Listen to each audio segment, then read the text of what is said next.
మనిషి నడవాలంటే వానికి చెప్పులు కుట్టాల్సింది మనమే. ఈ దేశంలో ఒకటి బట్టలు వేసుకోవాలంటే పని చేయాల్సింది మనమే. ఈ దేశంలో మొత్తం వంట వండిన తర్వాత భోజనం చేయాలంటే చిప్పలు లేకపోతే పళ్ళాన్ని తయారు చేయాల్సింది మనమే. ఈ దేశంలో మొత్తం రోడ్లన్నీ మురికిమయమైపోతే మా వాళ్ళు ఏం చేస్తారు? జాడు కర్ర తీసుకొని వడకబెట్టి కొట్టుడు కొడితే ఈ ఊర్లో ఉన్న మురికంతా పోతుంది. ఆఖరికి ఏ పటేల్ అన్న గాని, ఏ దొర గాని, ఏ బ్రాహ్మణుడు గాని, ఏ గొప్పలం అని చెప్పుకుంటూ చచ్చిపోయినాక ఆఖరికి చుట్టాలందరూ తీసుకొస్తారు. తీసుకొచ్చి ఏం చేస్తారు? సమాధి అక్కడ శ్మశానంలో పెడతారు. భార్య పోతుంది, ఎంత పోతుంది, కొడుకులు పోతారు, బిడ్డలు వెళ్ళిపోతారు. అవునా కదా? అందరూ పోతారు. మనోడు ఒక్కడే ఉంటాడు. ఇక అవునా కదా? ఒక్కడున్న తర్వాత పెట్రోల్ పోస్తాడు. ఏం చేస్తాడు? పెద్ద కొడుకు వచ్చి నిప్పంటిస్తాడు. నిప్పంటించినాక ఆయన కూడా పోతాడు. వాని దరిద్రం పాటుపడ సగం గాలి సగం అట్లే ఉంటాడు. ఎప్పుడు? అర్ధరాత్రి 12 గంటలకు. అప్పుడు ఎవరు?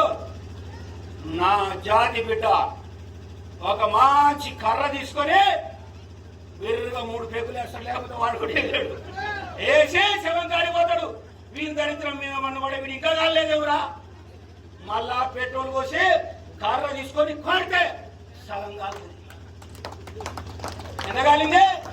99% కాలింది. ఇక ఒకటే మిలిగింది. ఏంటది? పూరే వలగలే. పూరే వలుగుతలేదు.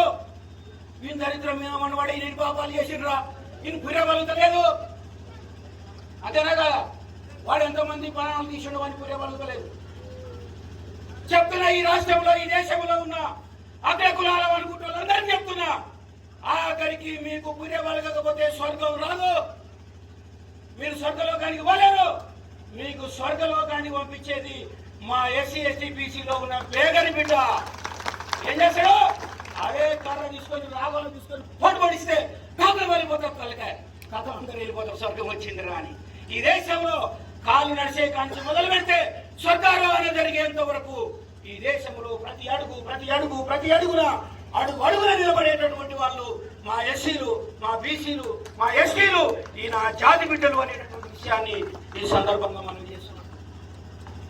మరి ఇటువంటి బిడ్డల పరిస్థితి ఒకనాడు ఎట్లా ఉంటుండే?